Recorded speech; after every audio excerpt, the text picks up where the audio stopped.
You go up to Mars, you go up to closer to the sun, or wherever else you might want to go, you won't even see the earth, the whole earth. You won't even see it. Subhanallah. And in that earth there are billions of people, each one thinking he's the king. La hawla wa la quwwata illa billah.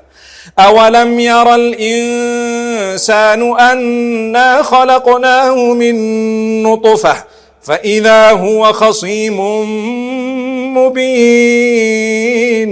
Allahu Akbar. Does man not see that we created him from a droplet of semen?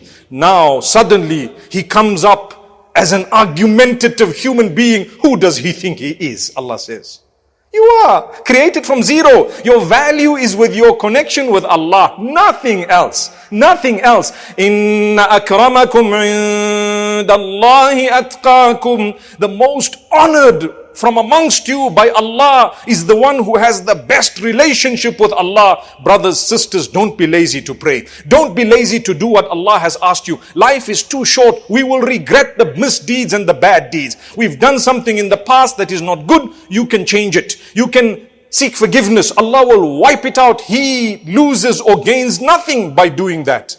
He will wipe it out. But turn to Allah. It's better for you. It's better for you. If you knew, it's better for you. May Allah subhanahu wa ta'ala grant us steadfastness and make us strong. Ameen.